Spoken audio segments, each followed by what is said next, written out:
This is the Decade of Dominance All Request Show. Oh, can you believe this? Call in to request your favorite moment over the last 10 years of satellite radio glory. I've never seen anything like this. 1-866-385-4631.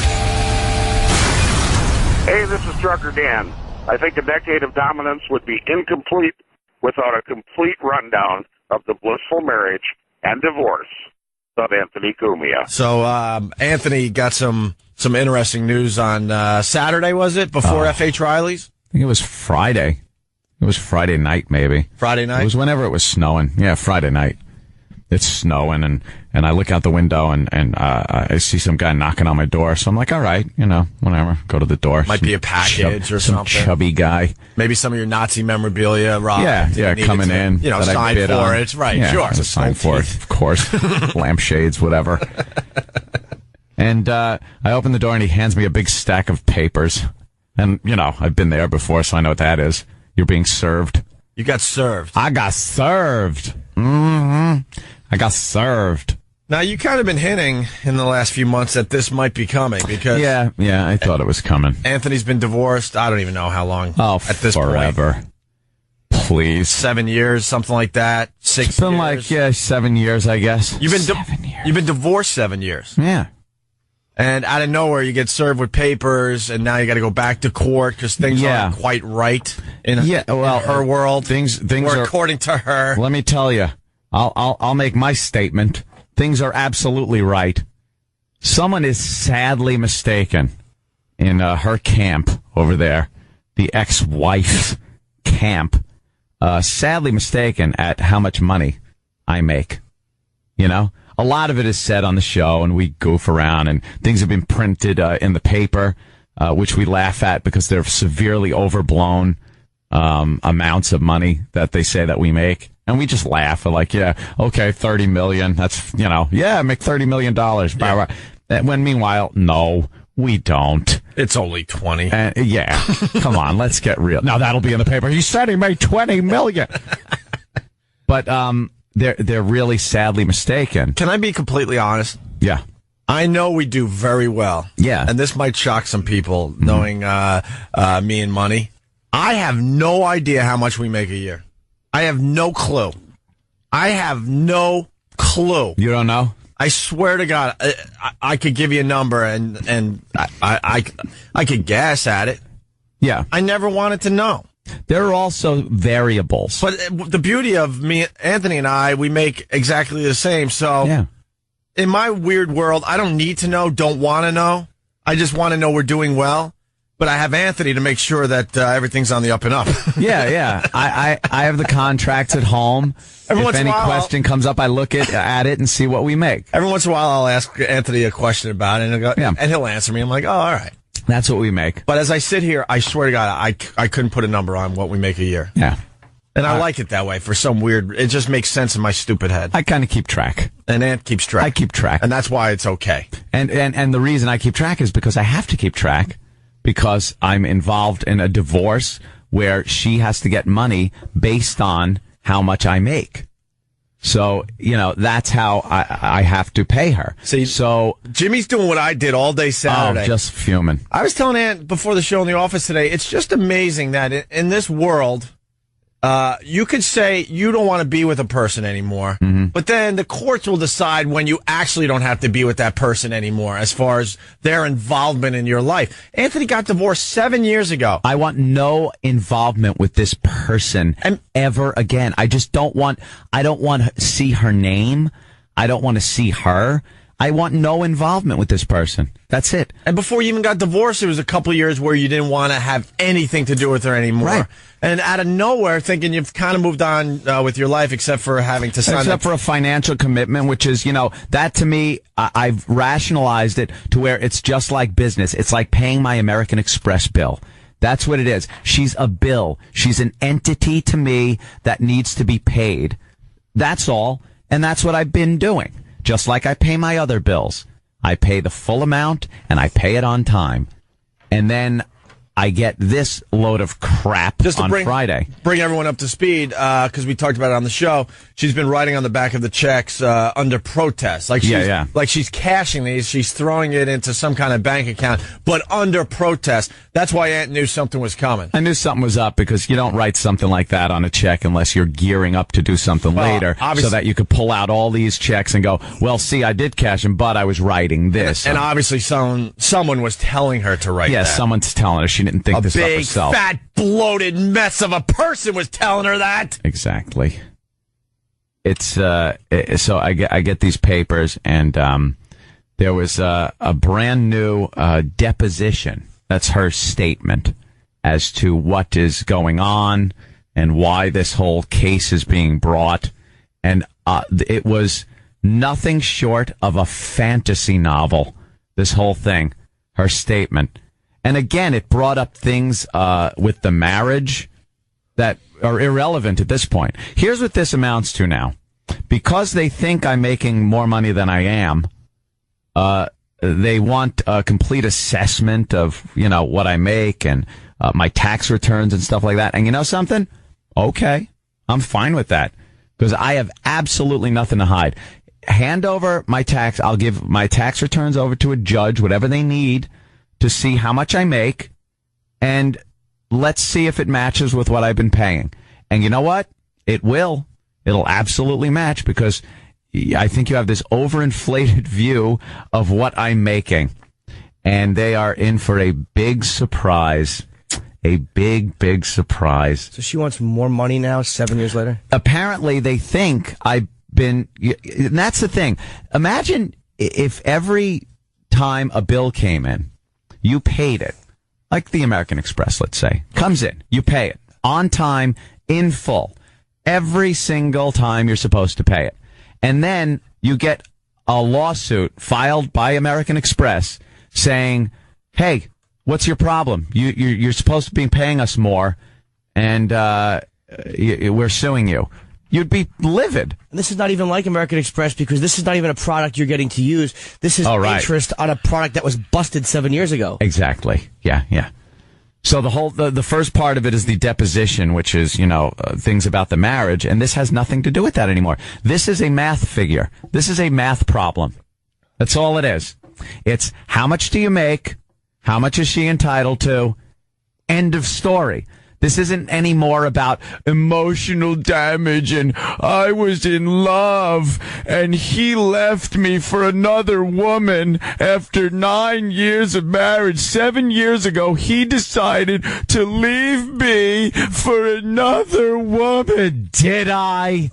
Did I really? That's what the deposition said? Yeah. That was the statement in the deposition? After her love and support of 9 years, he left me for another woman. Really? Did I just up and leave? Or were there little circumstances that you're leaving out of the deposition that I won't leave out of mine? I certainly won't. You want to include that crap in there? How about 3 years into our marriage? 3 years into our marriage, if that. Let me think. What year was that? I was married in 90. There was 91, 92, 93. When did we go to Boston? Boston around 95.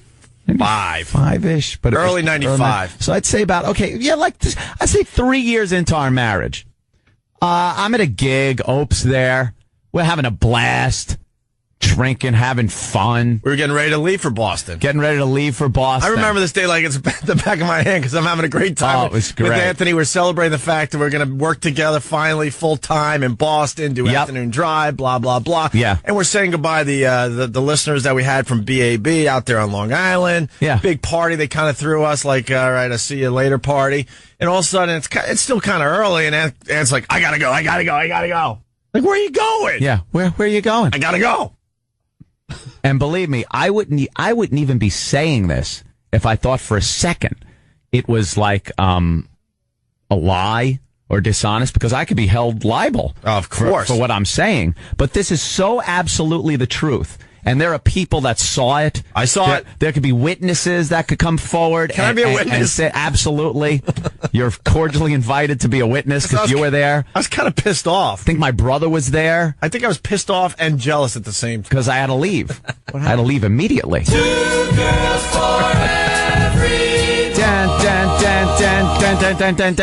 Well, the ex-wife comes up to me and informs me out of nowhere that a girl at the bar that was hanging out there that we had been friends with for a while, this girl Cindy, just use her first name, girl named Cindy, had wanted to come home and have some sex with us. 2 girls for every boy. All of a sudden, Anthony. Goodbye. All of a sudden, Anthony looked at me. Gotta go. 2 girls for every boy. I left the shape of me in the wall. I've never seen someone leave a bar faster in my life. Just drunk off his ass, like just. Oh my God! I was praying, please, police. If there's any night, don't pull me over tonight. Please don't pull me over tonight. I'm on my way home. No, officer, it's like this. Look, you can understand. You've got to understand. If you want, look, I wasn't going to drink tomorrow and be right back at this spot, and you can arrest me tomorrow. Look, I wasn't going to drink and drive, but look what I got going on in here. Yeah, come on. Gotta help me out. Help me out, sir. But out of the blue, she just walks up and says, the bottom line is, it was out of the blue. Out of the blue. I saw the whole thing go down like it was yesterday. They were hanging out all night. Yeah. I was hanging out with Ope and just kind of like talking about things, the BAB crew, things like that. Just having fun, hanging out. And she was hanging out with this other girl all night. And, they'd been tying one on and stuff. And apparently the conversation that they were having, it turned to that. And then before I knew it, I was being approached and said, hey, we'll go back to our house with this girl. And the 3 of us will hook up and have some fun. 2 girls for every Had you ever done anything like that in your life? Nope. That was first time. Wow. Yeah. First time. Fill it up. You're filling up a little on this one? So at that point, like I said, 3 years in, right then, I knew something was amiss with the marriage, because that stuff is all well and fine.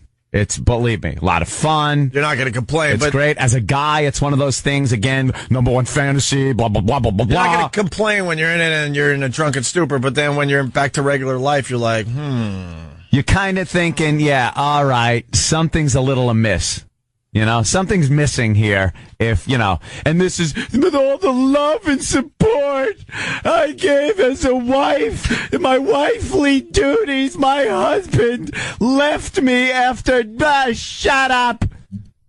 So what happened was after that. Wait a minute. And that went on a couple of times, by the way. Yeah, well, don't skip over that. I'm not. Was it really good? Glossing over that. Was it good? It was a blast. It was a lot of fun.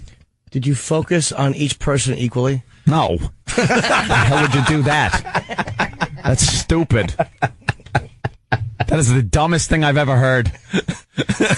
You got a new broad laying there right there. What are you going to do? It wasn't a 50-50 split. Oh, 50-50. Stop it. It was 10-90. 95-5. One got everything, and the old wife got a pat on the head. Pat on the head. Good girl. Thank you. Just waited for her to pass out. It was, really yeah, exactly. It was just, it was one of those, one of those opportunities. And that had happened a couple of times after that, with the same girl. One of those deals. And then after that was done. Wasn't there a Boston trip involved? Boston trip? Oh, I don't even remember. Try to remember. Yeah, I'm trying to remember. I don't remember. But that went on. I know it was a lot of times when we were, when we would drive back down to New York on the weekends. I think that's what I was getting at when you guys left Boston. So we were still in Boston. We were living in Boston at that point, away from the situation, but came home on the weekends, down to New York on the weekends, kind of a thing. So that's, that was how the whole thing started of blah, blah, blah. Where's my loving marriage? Well, if it's such a great marriage, why the hell, are you bringing your bisexual tendencies into it? and wanting me involved in that whole situation. Not because you were going to complain. Because after that happened, because this girl wound up moving down to Florida and wasn't available anymore. And all I heard for a few years after that was, how can we do that again? Gotta find somebody. Oh, boy. Yeah. This is where it gets uncomfortable. That was it. I got turned around. This is the only time I get uncomfortable. That was it. No, that was how uncomfortable it was getting also. Can I turn back She would around? just keep, yeah, you could turn around. All right. She would keep wondering, oh, well, blah, blah, blah, how are we going to do this? Blah, blah, blah, blah. 9 years. I gave him 9 years. My husband then left me 7 years ago. I left because I couldn't be married anymore to you. That's why I left. Because there was nothing left to the marriage anymore. It wasn't one of those. It wasn't a marriage where there was this loyalty to each other. She was obviously on the prowl. On the prowl. And I'd had it at that point. I was done. And happened to find someone I'd rather be with. And that was 7 years ago. Still with the girl. And very happy. Very happy. Very happy. 7 years ago. So it's not like I'm bouncing around like a whore to 20 different girls. I found somebody that I'm happy with. That I don't have to throw over my shoulder and drag out of a bar. That's a plus. Oh, boy, I got to turn around again. I never understood how important locomotion is to a marriage. How important the ability to move by oneself is in a marriage. And, that was, but the deposition that I read was, I gave so much and helped in his career and this, that. And again, this has nothing to do with this case that's coming up. This is purely a financial, money, 2 + 2 = 4 kind of a thing. It has nothing to do anymore. The divorce thing, they pulled all that emotional crap out. But this has nothing to do with that. So it shouldn't even have been included in the deposition. But the fantasy that just went on about how, hurt she was and what a scumbag I was for leaving, that's why I left. There was nothing left. There was no love in that marriage. And then why can't you just friggin' leave? You got to be saddled with a debt, and with now I got to look at her effing face in a courtroom again? By the way, everyone's cordially invited. It's April 12th at the courthouse in New York City. I believe it's 60 Center Street. You sure it's the 12th? You gave me another date. No, it's the 12th. Right. I remember you gave me another date on Saturday. Yeah. That's all. Because I already wrote it down on my calendar. It's Center Street. Please, come one, come all. Have fun. Sit in on the gallery and watch and have fun. What day of the week is that? I believe it's a Thursday. Oh. Not sure. I think it is. Look how excited Come Jimmy down, is. have some fun. Should we call the papers? Call the papers, everyone. Just everybody. Let's have a little party. I want everyone to come in and get a good look at the proceedings and see what's really going on with this. And see bloated attorney Dominic Barbara try to pull a fast one on me. Let me tell you something. I'm certainly not the same guy I was 7 years ago. I'm not as naive and idealistic and trusting as I was 7 years ago. I'm a lot more jaded. My eyes are opened. I'm a lot wiser than I was 7 years ago. You fat ass. You jack off. Well, he wants. And I'm not going to sit there and be harassed and be bullied by the likes of you yapping head. You're a talking head. You want fame more than anything else. You're a fame monger who just will at the drop of a hat go on any TV or radio show to try to get your name out there, and that's a lot more important to you than any type of justice or what you're supposed to stand for. Aren't you supposed to pay his lawyer fees too, according to this paperwork you got? Apparently, of course, the woman's never supposed to pay any legal fees. And I'm supposed to now bend over and pay. There was something in this deposition that said, I brought in, get this, I brought in a high-powered team of attorneys to intimidate my ex. Meanwhile, I had one lawyer who barely handled this case. I mean, the guy, it was probably the worst mistake I've ever made in my life. I didn't go and get like a Ralph Felder or one of these high-powered attorneys. I got a guy that I think he did like contract laws for like financial things. He wasn't a divorce attorney even, because I assumed for 25 G's, which I paid him, which for a lawyer is nothing. Like my high-powered team of attorneys cost me about 25 G's. Wow. Meanwhile, I paid hundreds of thousands of dollars in legal fees for her. Now, meanwhile, yeah. I had nobody as an attorney. And then in this deposition, it's like he hired a team of high-powered attorneys. It's like, what? That's a lie. It's a blatant lie. And then there's mistakes. But that doesn't matter in there. There's all kinds of errors in the deposition of monies and things like that. So they are really, you don't even understand. And I know the fat ass, the fat F is listening in, taping this to use against me or something like that. That's fine and well. You are in for a really big surprise when you see what we make and what I have paid her as per the settlement. Let me ask you a question. When you have to pay, which is sick, you have to pay her legal fees. Are you able to contest what her lawyer charges her? Like, can he just charge whatever he wants? And they like, what's to prevent a lawyer from overcharging because you're going to have to pay it? Let me give you a little scenario, Jim. Here's what it's like. You're in a boxing ring.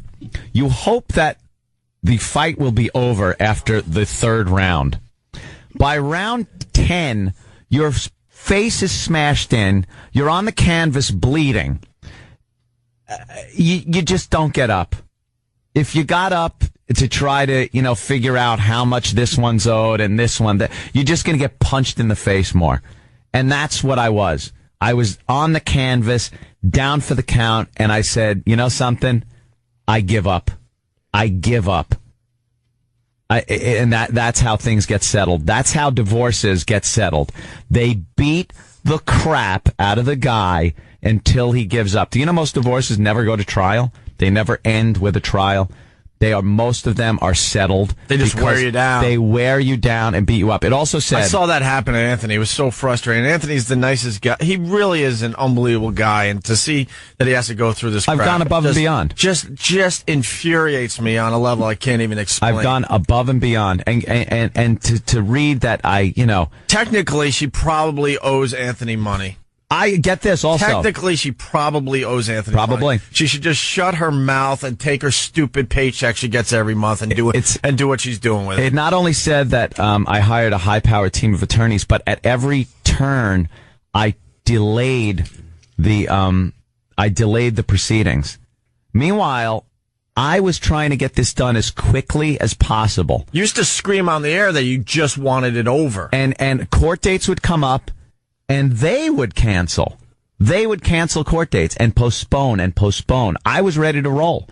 They would postpone. So another blatant lie to get the lawyer fees up and to get me to sign another contract. If you remember, I was signing a new contract with Infinity Broadcasting at the time. And me, as the guy, I wanted to get this divorce done before I signed my new deal. Plus, you want to move on. The way it was. I wanted to move on with my life and sign it before a new deal. Because she wasn't entitled to anything with the new deal because she's not even involved with that. Of course, that didn't pan out. So they delayed and delayed and delayed at every turn. And then I read a deposition that I just get now on Friday that says, oh, he delayed, he did this, he did that. Everything that she did, her side did, they're blaming me for doing. It's just blatant lying. Lies. And I got to deal with this again. 7 years later, I got to deal with more court proceedings and bull crap because perhaps, I don't know, I have no proof that this isn't anything that's anything. This is my personal opinion that I believe perhaps she's not banking money like she should have been. I'm giving a lot of money. Relatively speaking, to a lot of the 99% of the workforce out there, she's making a lot of money. It's a great living. It's a great living. And perhaps if she had spent that time, maybe, I don't know, getting a skill for a job, because eventually this does end. This does end eventually. The gravy train stops. I do not, there's a set period of time that I pay. When that stops, is she going to have a marketable skill? She's going to have to go to work. I mean, it's not, as far as I'm concerned, maybe she should have been saving a little more, doing a little more, and not paying her lawyer as much money as she is to do these things. Because I'll tell you another thing, I really don't think I'm going to have to pay the lawyer fee this time, and that's going to come out of someone's pocket. It ain't going to be mine. And if you have to foot that nut, that's going to be a tough one for you, as far as I'm concerned. All right. Good luck to you. We should take a break. But that's the hell I'm in right now. But people are calling like crazy. Maybe we could take a few calls after the break. But that's the hell that Anthony had to deal with over the weekend. Thought it was all, I had fallen into a, kind of a routine with it. Like, all right, I accept it. This is what I have to do. I think, the countdown's on. But now I don't even want to look at that face. I don't even want to have to look at it. And now I'm being forced to. You got a lawyer? Not the same one as last time? Oh, believe me. It ain't going to be him. It ain't going to be him, Dominic. Phones are lit. It's not going to be that easy this time. Phones are lit. My ex does this every 5 years. Yeah, good. So many people can relate to this today. Oh, it's like we said in the office, like you decide somewhere along that, all right, I don't want to be with this person anymore. But the courts and the lawyers and the divorce proceedings, they're the ones that actually decide when you could officially move on. I paid through the time we weren't working. Right. That's what it was. I could have people advised me. They said, dude, you know what you should do? You should go to court and have it so you don't have to pay her because you're not working. It's like, well, I'm still getting paid under contract because, but then people said, but you don't know what's going to happen afterwards. You could be completely out of work and blackballed. They were saying, I heard on TV a lot of times, these guys ain't working again. The offers weren't rolling in. That's for sure. So I didn't know if after that 2 years was up, if I was ever going to see another dime of radio money again. But that was what I was supposed to do. So I did it. And, thank God we wound up getting another job. And it puts me back in this position. Lots of fun. Stay tuned. More Decade of Dominance to come. We'll be right back. We're back with more of the Decade of Dominance All Request Show. Call 1-866-385-4631 to request your favorite moment. Let's say hi to Eddie in New Jersey. Eddie, what's going on today? Hey, Anthony, how you doing, buddy? Listen, I can feel your pain. I don't know what it is with these women. They have no dignity or pride about themselves. It's like they're just sitting back waiting for a welfare check and being a welfare case every month. Well, don't get it. there are a lot of women who, when they get divorced, think that the gravy train lasts forever. These women should probably spend their time going to school. A lot of people have to work and go to college at the same time. This is an opportunity for these women to actually go to college full time. So that when the gravy train runs out, they have a nice marketable skill, they could get a good job, and maybe keep the lifestyle they were leading instead of, what the hell are they going to do? Women don't want to be look like second-class citizens until they get divorced. Yeah, then and then they have no problem saying they're the weaker species. I'm so weak, I can't do anything. Need someone to take care of them. Exactly. But what I don't understand is how did she help your career? What'd you do? Sit back and watch you go on the air? That's a whole nother thing. We've been through that 800 times. It didn't, in the long run, it didn't matter because, like I said, most divorces never go to trial. They always settle. So if it would have went to trial, who knows what would have happened? It's one of those things where maybe I would have been, the judge would have said, nothing was done. She didn't contribute at all, so you get nothing. Or maybe the judge would have went, well, she contributed 50%, so now you got to give her half. That's that unknown factor that makes people settle. That's why I said a lot of divorces end in settlements. That's just what happens. They knock you down. They beat you up. They give you these scenarios that are 10 times worse than what you could possibly imagine. So that's what happens. I hear you, buddy. Well, good luck, man. Yeah, thanks. Hey, man. All right, Eddie, thank you. Let's go to Dominic Barbara from Long Island. Dominic. Anthony, That sure doesn't sound like him, but okay. hey, what kind of car are you driving now, Anthony? I drive a nice Mustang. Well, you're not driving it anymore. She lost the car. All right, get out of here. Let's go to Steve in Queens. That was How the did- worst impression How did you cut ever. that amazing bit off? What an ass. Steve, what's up? Hey, Anthony, will you marry me? Why? Sounds like a nice way to make a living, you know? Yeah, Really, you never have to work. that's it. It's nice. You don't have to, you don't have to go back to school. You don't have to look for a job. You don't even have to drive. No. You don't even have to drive a car. No. Sweet. She doesn't even drive a car. It's a great living. Ann and I were on top of the radio world when this whole thing was going down, and she would take the bus Yeah. to the supermarket. Mm-hmm. Anthony was a radio star, and his wife at the time was on a town bus. And she never wanted to drive for some reason. I don't know. How about you start there and get a license? Sorry, maybe I should just shut up. That's true. This just bothers me too. It does not say much for marriage, though. When, like, I've never been married, and I'm hearing your tale, and I'm clenching my teeth like it happened to me. It is infuriating. But in all fairness, you gotta know who you're marrying too, because even Anthony admitted, like on his wedding night, he went, "Oh God, I just knew there'd be trouble. By the way, happy anniversary! Today is your anniversary. According to statements you made in the courtroom, I believe today is your anniversary. Wait, no. As I recall now, I was asked and I forgot. That was written in the paper, by the way. That wasn't part of any confidential courtroom banter that went down. This was written in the paper because there was a New York Post and Daily News guy in the gallery when this happened. I was asked, when is your wedding anniversary? And I was like, he did not know. I couldn't remember because did not know. Because I knew March 19th had been important to me for so many years because it was Swallows Day in San Juan Capistrano. When growing up in San Juan Capistrano, it was a very important day. It was the day of, the day the Swallows come back to Capistrano. And there's a big parade and everything. And I got confused March and May. So my anniversary is May 19th, Opie. Yeah. So you're a couple of months early. Hey, just take like 20 seconds. There are people just getting in their cars. And like, what the hell happened? They know it's kind of big news in your life. So, out of nowhere, Anthony got served papers for something he thought was over with his ex. Yeah, apparently they think I'm making more money than I'm making, and they want money from me. They're dragging Anthony back to court, even though his divorce has been final for about 7 years. 7 years or so. So, what are you going to do? Is it possible for you to sue her for legal fees? Because there are things like frivolous. Yeah, they do that. Harassment. Yeah, that's possible. That's me and my legal team are considering all options, Jim. Ooh. That's what I'll say.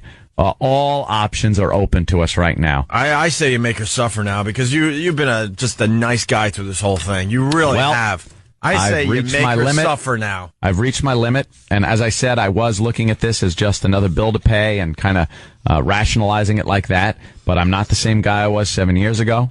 I'm not going to just kind of sit down and take it with my cheap lawyer that I thought I'd be able to get away cheap with and got hammered pretty badly. It's not going to happen this time. Booby Man from Brooklyn, I see you guys woke up the truly effed wallet drained guys. Yeah. Let's say hi to Joel in Glen Oaks. Joel, what's going on? Hey, guys, what's up?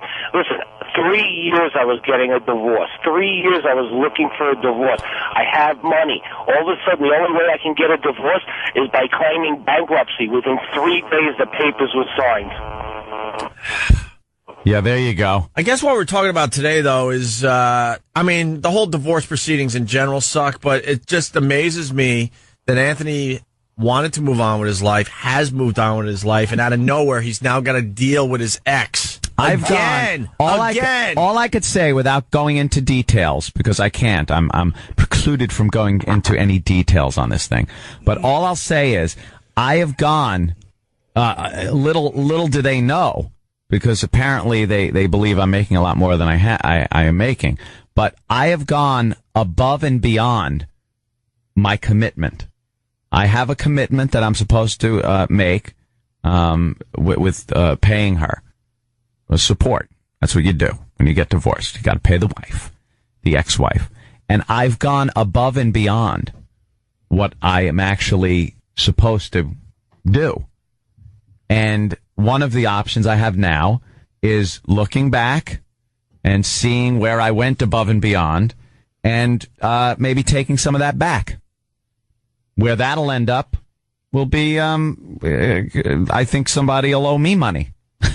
How could you not be able to at least use the product, though? If you're still paying for it, you should be able to No, go he doesn't over. want to, Jimmy. But maybe one of your friends does. If you own something, if you're not driving a car and I need a ride, you could say, hey, go take the jalopy. Go take the jalopy out for a ride. So maybe one time I go, you know what, Aunt? Look at this thing. It's dry. And you go, you know what? I know where you can go to wet it. I got you. I'm paying for something down the road. Absolutely. That Jimmy makes a good point. Yeah. You should be able to loan it out to your pals. I wouldn't to my worst enemy. Never mind my friends. What? So she could use those talons, those friggin' nails. Cut your nail. Let me give you a little advice. Cut your nails.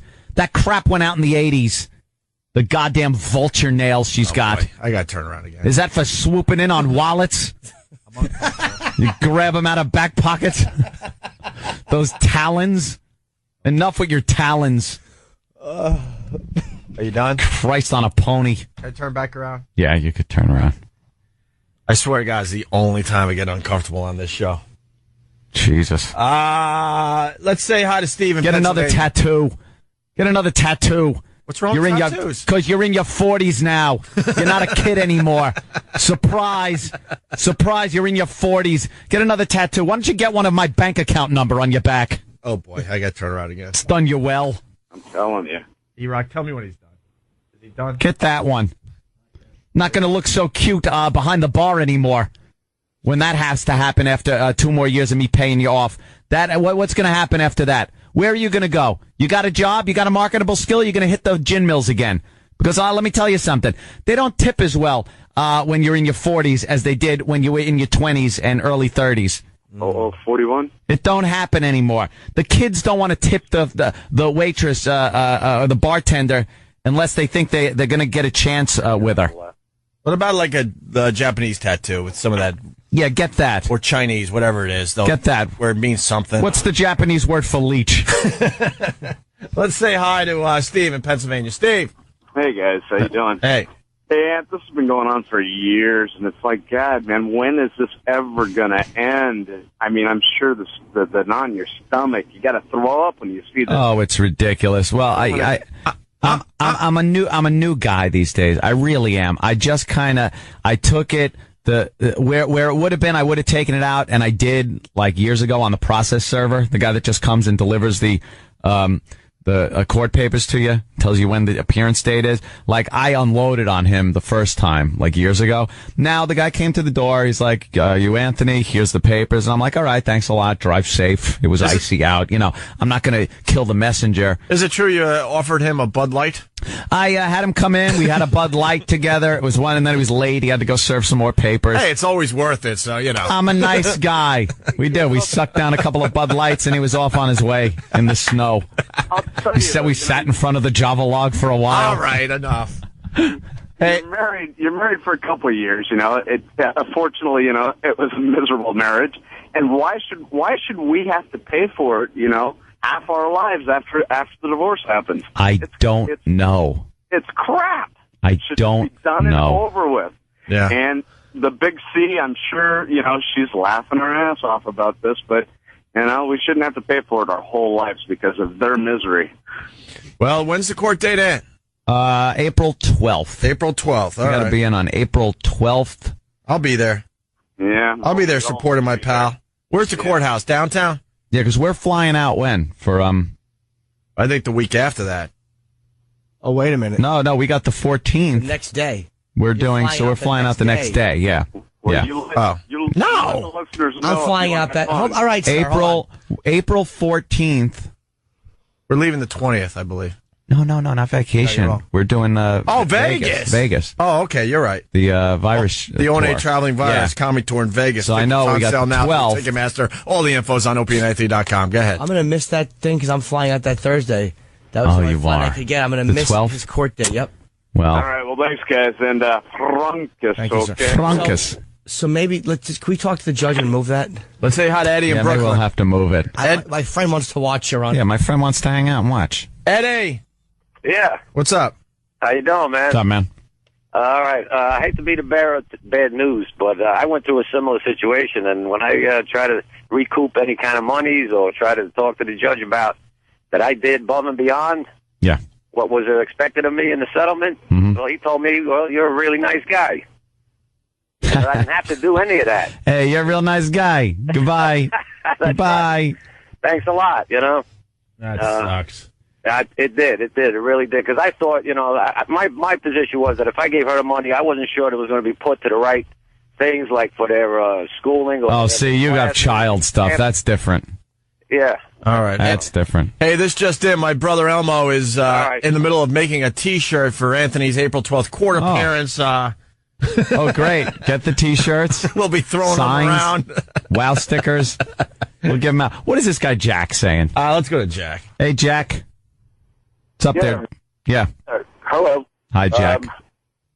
I just think you're adding more fuel to the fire. How's that? Well, just, back off and, suck it up. We share everything on the Dude, show, or as much as we can. I've backed off and sucked it up for years. That's right. And everything was hunky-dory. I understand, but if you're going to court, you're only adding more fuel to the fire. You know what? I'm adding fuel I want put on the fire. Well, That's exactly what I'm doing. I'm saying exactly what I want to say here on the air. And I don't care if they record it and play it back in the courtroom. This is what happened.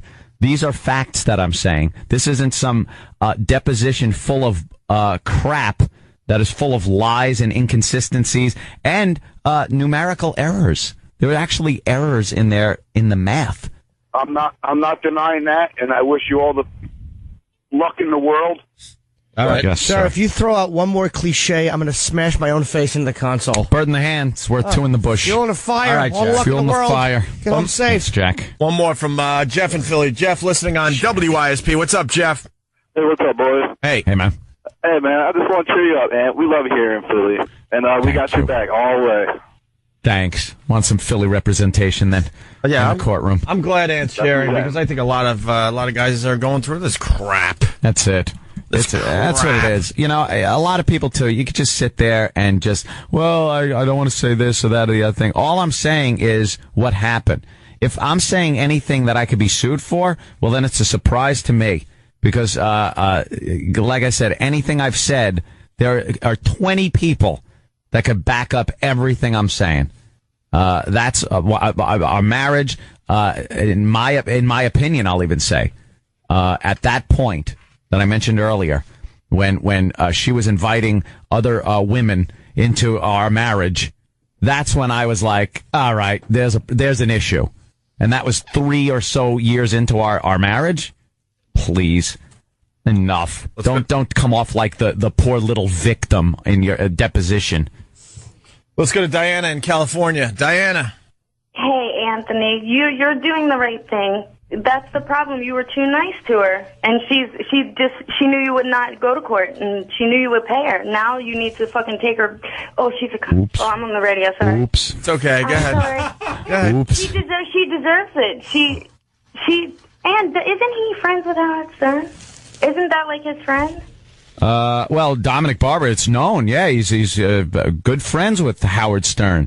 Why don't you send some chick over there to fucking seduce him? Oh, sorry. You are a potty mouth girl. You are just a very filthy angry for potty you. mouth. I love this. She's I know, saying it, though. she's She's angry. saying she's very angry. She's on your side, She's Anthony. angry. It messes it up for the rest of us girls, because the same thing happened to my boyfriend with his wife. He just let things go. It was easier to just, pay it and get her, so she would leave, and she took advantage of him. Yeah, that's what happens. That's what happens. Well, let him bring it on this time. You should have someone go down and seduce him, and then he'll be on your side. I just can't wait for the day we get the news that Dominic Barber died of a effing heart attack, that bloated mess. Or how about killed by a drunk driver? That's even better. That would be nice. Could have been avoided. Well, don't do that. Just have some hoochie go down there and take care of him. And all right, Diana. I got you, potty mouth. Today, people have been reminding me. It is a wonderful day in my life. I will remember this day forever. Happy birthday! Thank you, Jimmy. Nope, this is my day of freedom. Freedom! After I've been disemboweled, I yell freedom because I'm done. No more paying. All those years, the listeners stuck through and listened to my happy horseshit on my comments on marriage, on divorce. Whenever people have been married and call in and ask for suggestions and advice, I hate it. So it's because, obviously people know I got divorced. Yes, back in the late 90s. Let me repeat that. I was divorced in the late 90s. And today, October 1st, 2009, I make my last payment. Done. I wipe my hands clean. That was this. I remember before I never knew your ex, or when you were really married. Yeah. But I remember when I first started coming on the show, you guys were talking, and Ope was reading an article out of the paper. The New York Post had quoted some sexual stuff. Yes, hubba. Oh, Jim. And that was right around that time. I can't believe that's 10 years ago, man. 10 years ago, I sat in that courtroom with Dominic Barber there across from me, giving me the old, cross-examine. And the New York Post and Daily News writers were sitting in the little gallery there with their little notepads, jotting down notes. And I believe I was asked, what news article was it? I was asked, when was your date of your wedding? And I went, hamna, Mr. Martin. I could not, for the sake of me, remember. I would be horrible on the stand. There are people that get on the stand and they're like smooth as silk, very good, make a great witness. I made an awful witness. Did you? I was horrible. I can't remember anything. I'm just sitting there all nervous, sweating. And he started getting into, some of the reasons that perhaps the marriage was not going as well as it did for previous years. And it was a little frisky. There's a little frisk going on there. Actually, it was in the newspaper, so I'm talking about there was allegations of maybe a threesome. And boy, did that get the little pencils going on the New York Post and Daily News guys. So, I just went like, and I realized what an awful witness I was, and I just said, all right, hold on. Maybe we can, talk this out, sort it out in a room somewhere. And then it was, hammered out without the need of a actual trial. Can you say this? In the 10 years, did you pay out over $1 million? I cannot state figures, facts and figures, things like that. The whole thing has a bunch of stipulations. Right. Well, you're allowed to talk about what you're not. You're allowed, you're not, this, that, the other thing. How about this? If I knew the figure, would it anger and disturb me? Yes. It would anger and disturb you. It has been very angering to me. Sure. Very stressful. It's just a horrible thing to have to go through. Divorce in this country is just an abominable display of sexual fucking discrimination and favoritism. Yes, the women want all the glass ceilings taken down, completely equal pay for equal work, equal rights, equal this, everyone's equal. You go into that divorce court, you are fucked in the asshole. They want the ceilings taken down and all that stuff, except in cases of custody and alimony. Yeah. Anything to do with divorce, they want to put on an apron that Yep. says "World's Best Mom," even if they don't have no kids, and then sit there and cry. About how incapable they are of doing anything. That seems to be what women like to do during divorce cases. I'm incapable of supporting myself and my child or children, and I need the man that I was married to that we now do not like each other anymore for whatever reason we're getting a divorce, but I still need him to pay for me because I am incompetent and cannot possibly get a job that could support myself. Why couldn't, if there's kids, it's one thing, but without kids? Yep. Why not in a case, I could almost understand for the I first. had no kids, by the way. No kids, no house, no nothing. First year, maybe 2. The woman has to get on her feet because the guy's been the breadwinner. She was doing her home duties, but there's no children. Yeah. So there's no reason that within a year, possibly 2 on the long haul, she can't get a fucking job. Mm-hmm. Why does she need to fucking to blood suck off the guy for however long it is? I don't understand that at all. It's embarrassing to women. Yeah. I think it's an embarrassment that in this day and age where it's politically incorrect in the workplace to make any type of sexual joke. They'll get you fucking thrown out of your job by going to human resources. They'll sue a company for not getting equal pay for the same job. Yep. Yet the second they step in that divorce court, all bets are off. It's back to being fucking 1920. And, it's all on the guy to support this poor waif that can do nothing for herself anymore. And like you said, yeah, perhaps maybe a year, 2 years, things like that. Fine. But to have somebody actually have to pay for a number of years, let alone a decade, With no kids. is complete insanity. Yeah. It's just insanity. Oh, we got a little 1999. Anthony was just getting a divorce. History. Might remember the euro is established. There was no euro when I was married. Dow closes over 10,000 for the first time. SpongeBob makes his debut. Microsoft releases Windows 98, second edition. That was good. Worked about as well as my marriage did, by the way. Star Wars Episode 1 is released. A little website, Napster, debuts. Bush. That was the debut of Napster? Wow. Yeah. See, while I was married, I didn't know about Napster. Didn't. I just thought that was when you laid your head down when you were sleepy. If I didn't have water in my mouth, I would have leaped over the console and bitten you. You should have spit it out at me and bitten me anyway. Napster. Bush announces he'll run for president. Stephen King was hit by that car. Wow. That's it. I felt your pain around the same time, Stephen. Viacom and CBS merged. Worked out well for the radio division. Yes.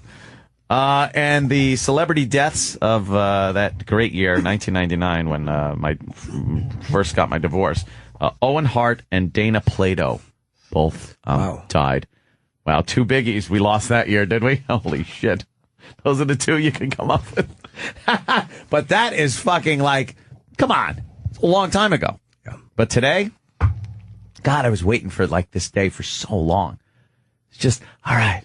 Imagine sitting there, because there were many times I would just be like, all right, just 5 more years.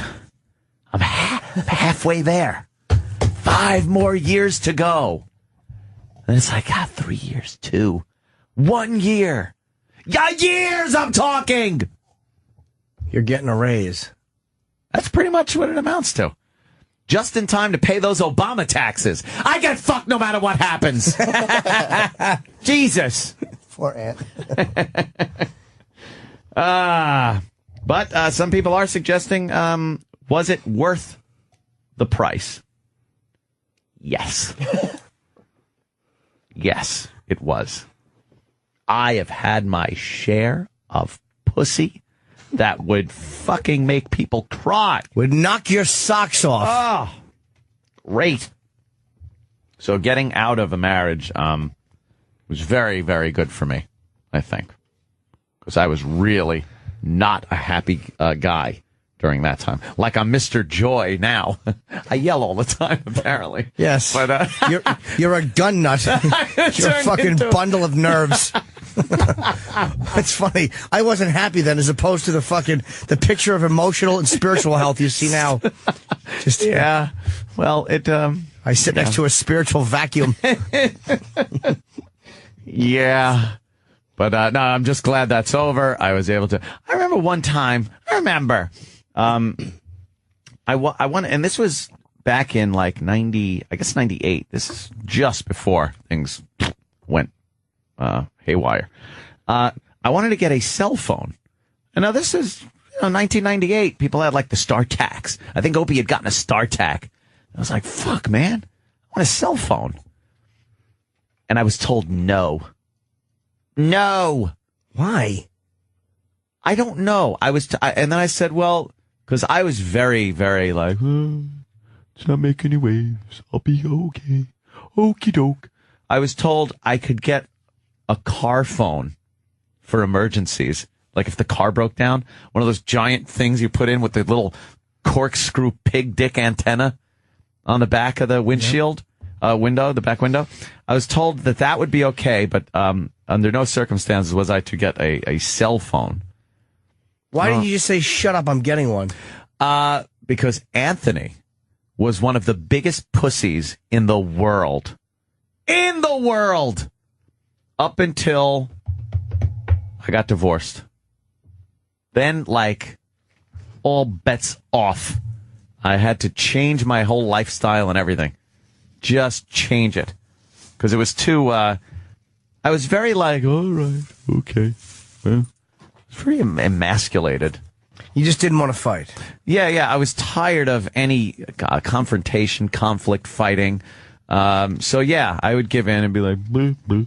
So I got divorced. Well, actually, when the stuff started, legal wrangling started going on. That's when I got my first cell phone. I think I called up and went, ha ha! I'm calling from the street. I'm walking. What a maverick! I was wild. How annoying! You couldn't get a cell phone. I know. Don't you hate marriage? There were so many things, and I think a lot of married guys go through it. You just you write it off as like, well, you know something.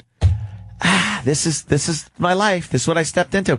And these poor fuckers that are in a bad situation and have like kids, so they can't leave. Their whole like existence is based on being married. So perhaps he's got a mutual business with the wife, so he knows that would be destroyed. I mean, just having to live and be that unhappy, to be with somebody you're not happy with, and to have to. I remember getting like yelled at for not taking the garbage out. It's like, well, why? The pail's there. Could you take it out? Well, did you have jobs at work? Did you both have jobs of equal pay? Or close to it? No. In Massachusetts, when I first started up there, there was like, she worked, I worked. I wasn't making a lot of money at all. I think I was making like $28,000 a year or something like that at AAF for like the first 6 months. And Brucey gave me a raise. 28.5. No, it's a little more, not much, but it was. She was working, and then we got to New York, penned a better deal. Things started going a little better, and she didn't have to work. But I would always assume if the guy went out and worked and made enough money where the woman didn't have to work, that perhaps the woman could pick up those chores, those things, the housekeeping things, yes. In total. And I wouldn't have to come home and take the garbage out or get yelled at for not taking the garbage out for what I assumed to be just the ability to make me do that, sort of like all right, I still got, because some women I think are like that. All women are like that. Like I still want to have something over you. I still want to have the ability to go, hey, you, hey, take your goddamn hands off. No, you take the garbage out. Do this. I'm still running this show. I will say you won. You fucking won. Really? In the long run. You won. You got out. All right, you had to pay. It sucks. Yeah. You got no kids. All you wound up in a fucking multi-million-dollar mansion with guns, and you fuck a lot of broads.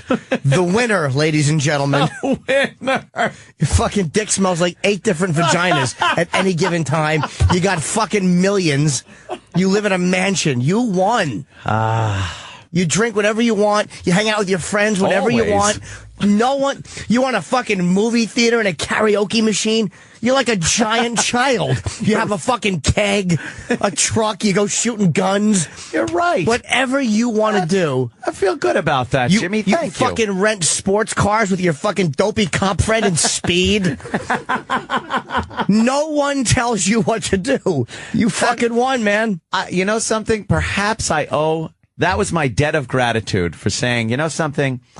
If I didn't go through that crap, I might still be the, submissive kind of not go out there and do whatever the fuck I want to do kind of guy. Or maybe or maybe the time you were married, you would have done something stupid like knock some girl up hot.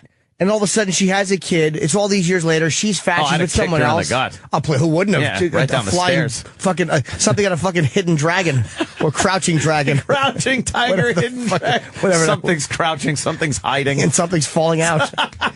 You fucking won, Ant. Wow. Yeah, that's pretty good. You won. All right. That's a nice little bit of perspective put on it on this October 1st, the last day of my payments. No one tells you what to do. It's wonderful. Ever. There is this fear, though, that it always resides, I think, in any guy that is done, that it's not done. You get this fucking thought like, am I going to get subpoena? That, this, that, the other thing. I don't know. There's a multitude of things that might come up. Where whether they're win, lose, or draw, you still have to pay legal fees, things like that. Like that is always going to be this constant vulture over my shoulder thought that it's not over. Any legal fees you have to pay. I don't know what you paid a month, but I'm guessing any small legal fees you have to pay are not going to be what you were paying a month. No. I understand that, but it's not even just the money part of it. It's the just the feeling of being harassed at times, where you're like, if I have to go down a goddamn Center Street one more fucking time over this, it's just unfathomable. I can't imagine walking in there again, looking again at these people, having to sit before a judge that just uses a slide rule to figure things out instead of actually listening to testimony. Just things like that. Like that to me is a huge fear I have right now. Yeah. Well, let's just say as somebody who's been through certain situations, it's natural to feel that way when it's done. But then you realize, wow, it really is over. And any other little inklings where it pops up, that's all it is. They're like little flash fires that are put out quickly. It's not like the big blaze. You are, look, Done with the big blaze. Financially, you can out-litigate most regular civilians if they choose to litigate with you. Yeah. Because they also have to pay for lawyers. Yeah. Not just you, they have to pay for them too. And no lawyer's doing shit for free. No, not in those cases, that's for sure. No. Spencer, the trucker. I guess Spencer, the trucker, says he wants to talk about divorce. What's up, Spencer? Oh, not much, man. Spencer. Man, I make $85,000 a year. I pay $20,000 a year in taxes and $20,000 a year in child support. So 50% of your money out the window. Well, that's child support. Out the window, dude. I've been divorced 5 years. My daughter's 9. I still have 9 more years now, to go. I'm not even going to. Thanks a lot, Spencer. It puts a whole nother thing on it, though. I'm not going to go into child support. Right. Like, that's a whole nother fucking animal. You got kids. Sorry, Charlie. You got to pay. Yep. Now you got to pay for your fucking kid. That's regardless of your wife, if she was a fucking cunt on wheels or the nicest woman in the world. Or you were nice or you were a cheating bastard, whatever it is. Now you got to pay for your kid. She's 9. Yep. Happy 9 more years at least. And that's if the money actually goes to the kid. Because right. Well, that's another thing too. A lot of these child support cases, the wife winds up kicking it up so high because she's siphoning off the child support money and buying herself some shoes and clothes and things like that. But it's very hard to argue that point. Sure is. When you're just a guy and a girl and you are married and you own no real estate, no real money to speak of in terms of, real bulk liquid assets, and no kids, leased vehicles, things like that, there's no reason. And especially in an age range where, this isn't a divorce happening a lot of times where these women are 55, 60 years old going, well, I got to get in the workplace now. Right. I'm talking women that are well in their early 30s, mid 30s even, where they can absolutely get out, maybe use some of the money they have gotten in the divorce in some type of job training, schooling over the years, whatever.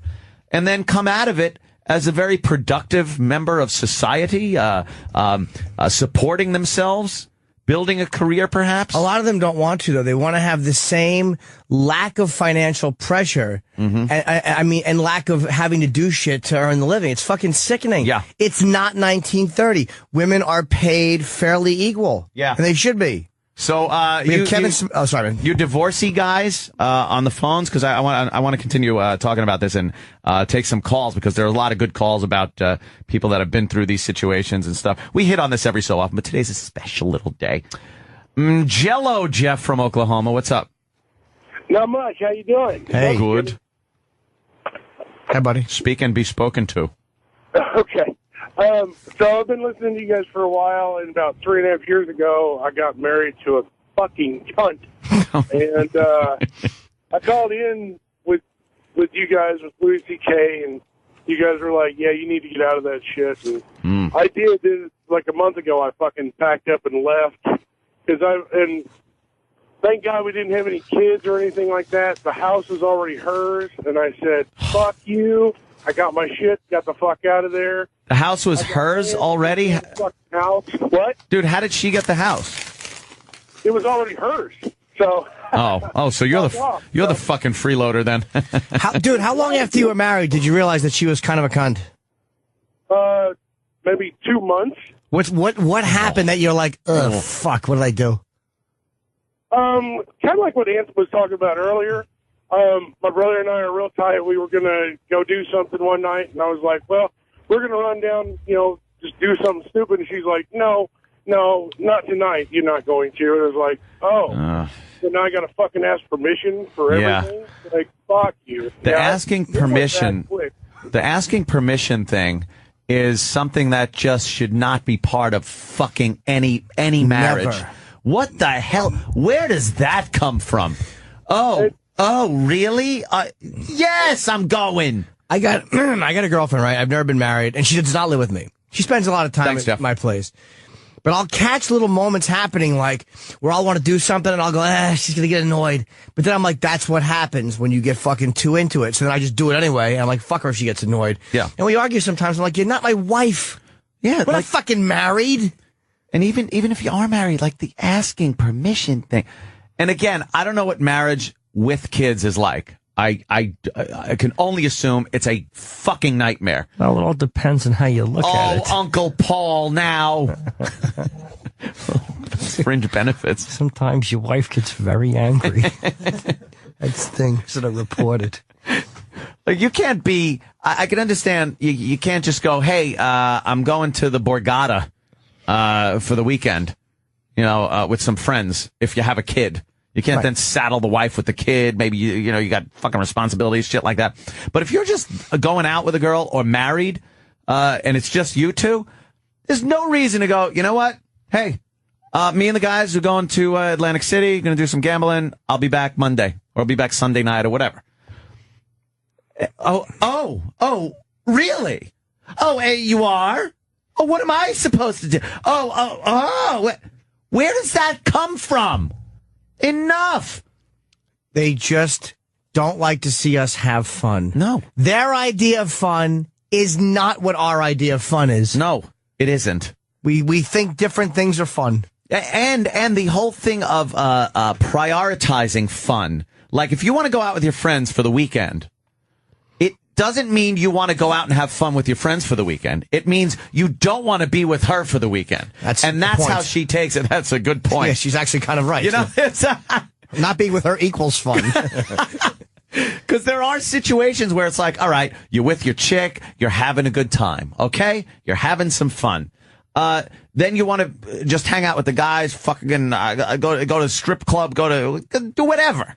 Whatever guys do. Do whatever you did when you were laughing and smiling and happy before marriage. And the whole asking, hey, can I go out with my friends? When? When are you be back? What are you doing? What?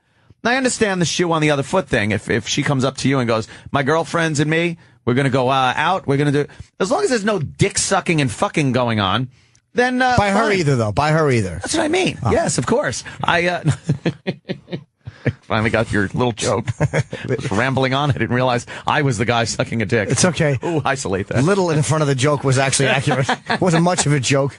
It was more the makings of a joke, and I prematurely fired it out. I just know I've made so many concessions in life with girls and women my whole fucking life. Growing up, going through high school, the littlest dopey girlfriend relationship in junior high up until like marriage. I've always made the concessions. I've always been the one, even though I knew I was dead fucking right on something, having to go, I'm sorry. And then meanwhile, there's just rage in my head going, I'm not, because I know I'm fucking right. And then you get the, yeah, well, at least you realize that you... It's like, no, I tell you, I apologize, I didn't want to, and I'm getting the at least I realize speech? Take it as an apology and walk away, because I'm going to explode. I can never apologize under this. Unless if I'm really wrong, pussy. I can never do it. I'm the worst. Or at least I was. I was very bad. It's all that spaghetti on the wall. That's all it is. It's the spaghetti. It's my dad throwing the spaghetti on the wall. It's all that. It's avoiding confrontation. Yeah, because I saw enough of it, I guess, as a kid. Right. If you want to delve into some psychobabble, I guess, whatever. I never looked at it that way, and I still don't look like I got to find the cause. Like some people are compelled to find the reason that they act a certain way instead of just fixing the fucking problem and stop doing it. Sometimes realizing it helps only in that, like, oh, that's what that is. It's almost like if every time I eat something, I get a stabbing pain in my stomach. It's like the next time I get a stabbing pain in my stomach, I'm like, oh, yeah, you ate that again. It's like I'm not going to be fucking panicky, like, what the fuck is wrong with my stomach? Sometimes it just helps identify But I love spaghetti. I didn't mean spaghetti. I thought you were gallons to come. You were being literal Jim and saying I ate some and had a bellyache. Oh, no. Oh. Yeah, so it's just my whole life, though, done that, made those concessions and asked permission to go out and been denied and like gone out and then felt like, oh, my God, the whole time I was out, I just knew I was in trouble.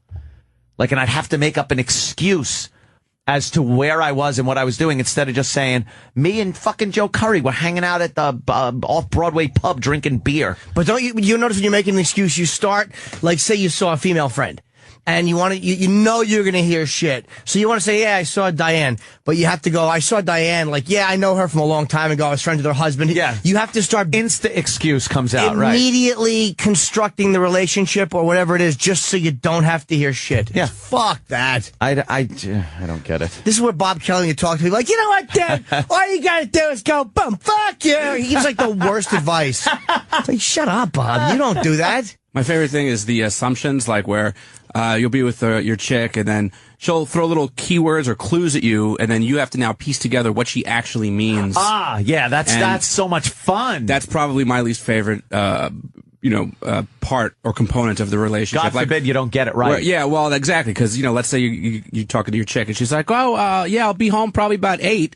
That doesn't mean I'm just letting you know what time I'm going to be home. That means I'm going to be home at 8. You should be too. And if you're not, I'm going to be really pissed off. But I'm not going to tell you straight up. I'm just going to let you see if you can decide what I'm thinking. And then when you're in trouble, it'll be, I told you I was going to be home at 8. And you're like, yeah, but you didn't say I couldn't go out. Mm-hmm.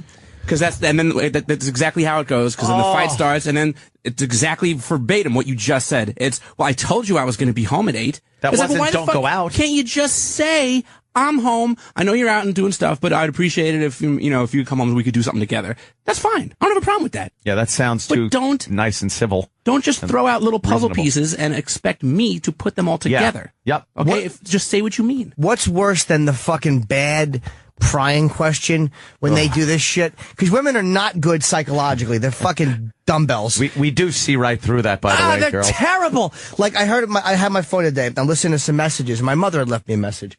So she hears a female voice from across the room. She goes, "Oh, is that me? Like, did I leave that message?" And I'm like, "No." I know why you're asking. Dead silence. I hang up the phone because I heard the message. A minute later, well, who was that? And I wanted to go, why?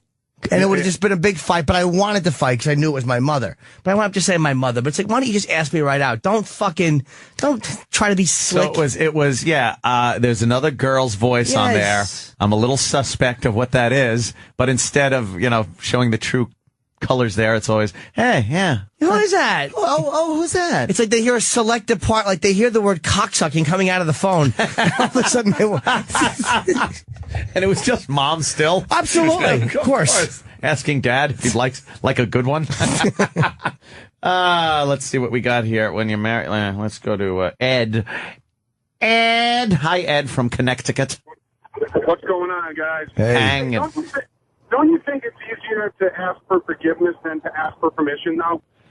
That old forgiveness than permission. Nah, you gotta have you gotta have like a special mindset also in order to do that, because you're still feeling like a fucking piece of shit when you're out having fun. Right. You still feel like now you got to answer for something. So the asking for forgiveness is the apology that you don't want to make. So no, I'd rather be able to just say, no, this is what I'm doing. And like I said, my entire life never did that. Avoided confrontation to the point where I was just miserable. For so many years of my life were spent like just not being happy in a situation where I should have been happy in. Not walking around crying and depressed the whole time. I had my share of fun, that's for sure. But when it came to relationships and certain aspects of them, it was like I should be able to go and have a good time without having to answer to somebody, especially before I was married. Shit, that's girlfriend stuff. That's true fuck you stuff. Yeah. But I couldn't. I just would fucking, me get all wormy and fucking apologetic. Yuck. I sucked. Yeah, but so what? You learned. At least you're not fucking 65 and married and miserable. You're fucking, you're 63. 2 years. Just going to say 2 years away from it. Oh, you fucker. I saw that one coming. But it's like, now you learned. A lot of guys don't learn, man. You're lucky you didn't have fucking kids. Yeah. Oh, believe me. And you taught me, too. Yeah. Don't. No. Don't. Won't. Yuck. Hi there, Sarah. Sarah from Ohio. How are you? I'm fine. Good evening, gentlemen. Hi, Sarah. You liking our misogynistic talk of the day? Yes. Misogynistic Thursdays. It doesn't vary much from day to day, so I'm okay with that. Yeah. You guys are dating the wrong ladies. Is that it? There's really no other. Don't you think there'd be a track record, though, where occasionally you'd pick a winner? Yeah. Where it wouldn't be like that? Like how? Dude, it's not poker. You should know. You should know better than anybody that odds don't always play in your favor. It's the river card. You can't bet on the river card. Oh, I always get a suck out. Somebody sucks out and I get fucked. No, sorry. Now, what, so dating the wrong kind of ladies. Now, what about you? Are you in a relationship? Are you married? I am. Well, I mean, I'm not legally married, but I've been in a relationship for 7 years. All right. Now, what about, your guy friend? She's a lady friend. Does he ask what? A lady? What? Yeah, she's a lady friend. Oh, are you kidding? No, why would I be? I just was asking. That's true. Lesbians never joke. You're a lesbian. I don't make bad jokes. Oh, okay. Well, you know something? You're a hell of a judge on what type of ladies we should be going out with. That's my point. You're dating the wrong ladies. He's being sarcastic. He doesn't think you're a particularly good judge. Yeah, I don't think you're a good judge of men and women cohabitating and dating and making compromises and doing things like that, because you both have vaginas. Well, there is the sexual thing, and there's a psychological thing that you're totally missing. Yeah. Women are fucking crazy. No, you know something? I have said that for many years now. I've been convinced that women are kind of nutty. Yeah. Sure. And I think they're all like that. And then they'll say, guys are all crazy too. They'll all, I guess, it's just it's not even a matter of, simple. You know what you want. And women never, ever know what they want, even if they tell you that's what they want. True. It's not a matter of getting along with somebody as much as it is a matter of having conflicting baggage, I think. Like when you're in a relationship, it's not even like, wow, we're made for each other. This is great. We have so many common interests. It's how much shit it's the least shit you don't have in common is more important than the shit you have in common. The less you can fight about, the better. And then just sitting on the couch watching TV is a good time. You don't have to fucking be out spinning plates on sticks for these girls, as long as you're not sitting there alone just fucking looking at each other with disdain. Then there are these awkward moments in a relationship, though, like when you're watching TV and she likes to lay with you and put her head on you because she's close. But you want to go, I hate being touched when I watch TV. But you can't say that without starting a fight, so you just sit there brooding. That is a tough one, though. It's like, I just don't want to be touched right now. But that's not... What about guys who like that, though? Dudes like that? Yeah, I'm not saying... Yeah. Isn't Opie like that? Isn't he gay like that? I don't know. I never laid around on a couch with him. When his head's on your lap. Yeah, we fucking head our own ways. How about you just don't rub your feet on me for 3.5 straight hours while I'm trying to do things? Oh, how fucking awful is that? How about that? Oh, shit. Where on you, though? On your legs? Yeah. Like a cat doing biscuits? Exactly. Doing biscuits. Exactly. Happy feet. That's what we call it. Thanks a lot, Sarah. Take it easy. Bye. Yeah, lesbian. Yes. Love very hot. Sarah. Lesbian. We all love lesbians. It's fantastic. Yeah, the touching thing is weird because that's a weird situation. If you're hanging out just watching a movie, usually there's an assumption there that you can just kind of hang out and lay your head down, head on shoulder, hand on fucking lap, whatever, arm around, things like that. And then if you say something, there's really no excuse for it. If you say, I don't feel like being touched, that means I don't like you touching me. But that's not, you're right. Yeah. And that's not the best. Yeah. So what you do is you get up and go to the bathroom and you sit down on the couch, you position yourself a little different, hoping they get a hint. Women are the worst fucking hint takers. Keep going and going. She gets you a Flomax prescription. Guy does nothing but get up and piss. Yeah. No, every time I touch him. It's like, why don't you stop, fucking octopus hands? I'm here. Do you not see me? You don't like that? Sometimes I don't mind. I like affection, but other times it's like, stop touching me. You don't like being touched by, like... I love it at times. Like, at times, it just, you know what it is? It doesn't happen so much that it bugs me. Right. Like, if I was, leaving for work in the morning, and as I'm getting into the truck, I'm being touched right up until I pull out of the driveway. Like, there could be a problem with the, attachment there. But I don't mind sitting on the couch, having your leg rubbed, Me things neither. like that, my hand job. Me neither, please. Just jerk it. Yeah, if you're going to touch something, here, I'll give you this. But then, like, after a while, sometimes it gets to be hot, and it's just warm with the body heat, and you're like, what are you doing? Oh, okay, well, that's an uncomfortable issue. That's not like you're touching me issue. That's like you wouldn't want a blanket on you or a cat. Exactly. Oh, okay. We're a fucking human. It's like, will you look at the TV? That's what I do when TV's on. Look at the TV. Stop looking at me and thinking what I'm thinking. Exactly. Stop with the fucking loving looks. Look at the tube. I'm next to you. God damn. How much togetherness do you need? And why does, as a guy, do you have to convince the girl that you're with that you're there? Like, just deal, like, we're together. I'm not going anywhere. Why do I have to keep convincing you that I'm not going anywhere? It's like we both exist. We're Yeah, here. yeah. Stop it already. Exactly. We're here. We're here watching. Let's go to Canada. Ooh. Ryan from Ontario. Morning, guys. How you doing? Hi, Ryan. Yeah, I got this chum of mine just got married a couple of years ago, and he's married to the biggest fucking cunt I've seen in a long time. Well, how long do you know this chum? Did you grow up with him? Oh, yeah, we grew up together. This guy was kind of a bit of a goofy playboy. And Sure. through a lot of different chicks and just had a good time. Is he is he your best chum, or is he like just a regular chum? Anyway, we're like best chums. But does she hate? Does she hate though that you're so chummy with him? Oh, yeah, she hates anybody that has to do anything with him because that means that he's going to be pulled away from her. Sure. Is it something? Yeah. Is it something like you've known him for years, or is he a recent chum? What's that? Have you known this chum for years, or is he a recent chum of yours? No, we've known each other since mid-'90s. Oh, so how old of a chum is he? He's, 29? All right, so you've been chummy for at least 10 years. Yeah. Well, what do you do when you chum around? Do you go to strip clubs, or do you guys just kind of chum around to the mall? Fuck, we don't chum around much at all anymore because, again, the guy's not allowed to go out anywhere. Oh, because of the wife? Oh, Jesus. She cut his balls off and glued them to herself. Does she know you guys are like best chums? Well, I guess you could say we were best chums then. But yes, we could. When you were when you two express chumminess, it really bothers her.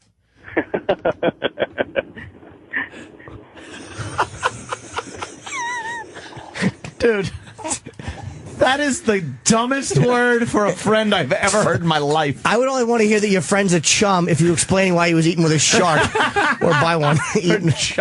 chopped up being lobbed off a boat by a certain policeman. I'll say pal then, okay? How about just friend? It's too late. Yeah, don't say pal. I don't even care about your point anymore, Exactly. chum. Take a hike. Be good, friend.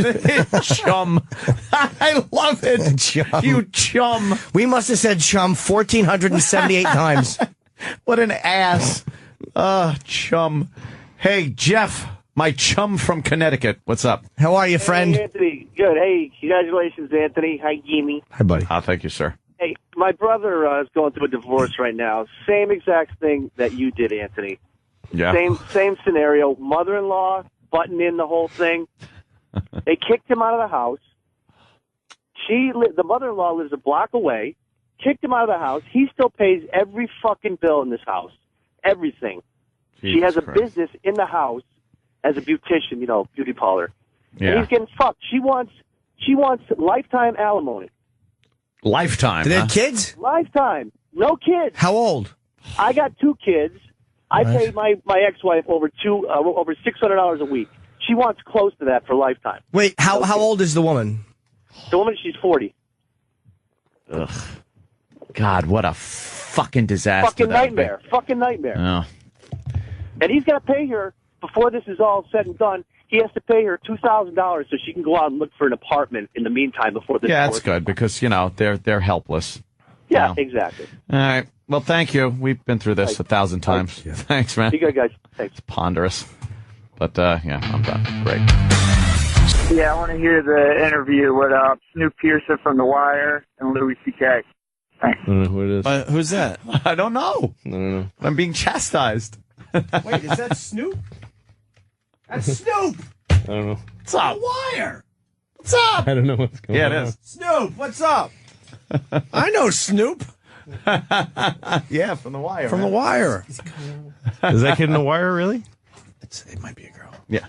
Man, big fan, man. Snoop. How's it going, man? Louis C.K. How are you? What's up? Holy How's it going? I don't know your real name. I know you're Snoop. Snoop, how you feeling? Sit down. Your hair looks good, by the way. Thanks, buddy. I say that thanks. because in The Wire, how's my hair look? Yeah. Played one of the greatest characters ever on The Wire, Yeah, Snoop. man. Holy Yeah. shit! You were a scary motherfucker on that show. Holy shit! It Jimmy's was gonna. TV. It was I the understand.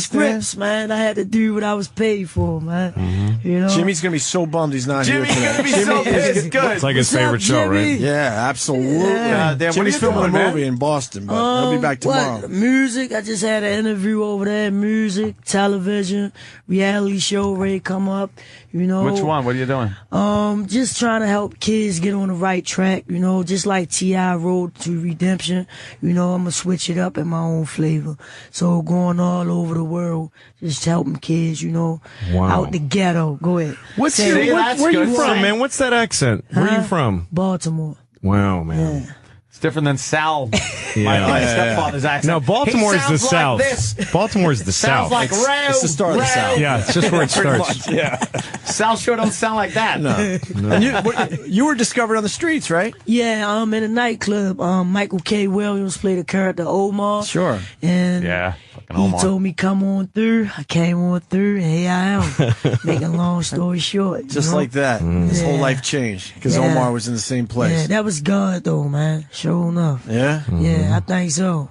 I was on the road to Woo. The road to woo. Woo is just south of Baltimore, I think. The road to woo. Yeah, you were in the game and shit. Oh yeah. I mean, that was my past life, you know, selling drugs, trying to make a life for myself, you know, and just put money in my pocket. You know, I tried to do the right thing. You know, I was incarcerated.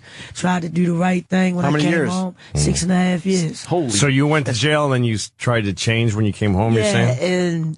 and they just downplayed me, man. You know what I mean? It was just crazy. They just fired me. All three They what did you? jobs. They fired me. Oh, fired you. Yeah. Okay. I had 3 jobs. They fired me. I said, man, fuck this, man. I'm going on the block and I'm going to get it in, man. And you went back to crime? Hustling. Yeah. God, how old were you then? Man. How old were you then? What, when I came home? Yeah, when you came home, how old were you? 21. And then you had 3 jobs. Yeah. Went back, and that's how long did those 3 for jobs? Ford and all that, making Ford bumpers, you know what I mean? Making $16 an hour. Yeah, I was just coming home. I was living a life. What did they fire you for? Because of my background, my criminal background, you know? Oh, they found out or some shit? Yeah, but I said it on my job, on my application. Like, I mean, you know how they got the question, have you ever been incarcerated? I put yes, explain, and interview. You know what I mean? And they still hired me, but 2 weeks later they fired me. I say, damn, at least I got 1 paycheck. What were the other? You worked for Ford. What were the other 2 jobs? The book company and stacking boxes. Yeah. God damn, man. Yeah. When'd you get the tats in prison?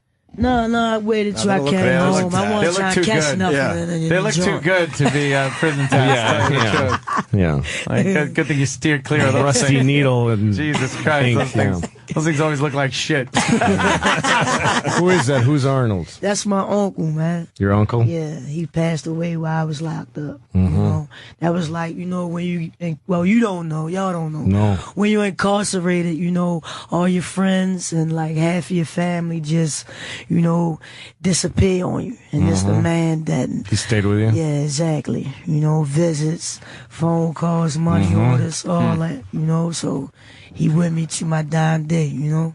Yeah, it must have meant a lot. Yeah, it did. Obviously, gonna get a tad. Yeah, of course. He's a guy I kind of knew once. I got a tattoo of a guy he gave me. I talk about that in Grace After Midnight. I got a book out called Grace After Midnight. It's in Barnes & Nobles, Amazon.com. It's in reprint right now, you know what I mean? Right on. And I'm writing my second one.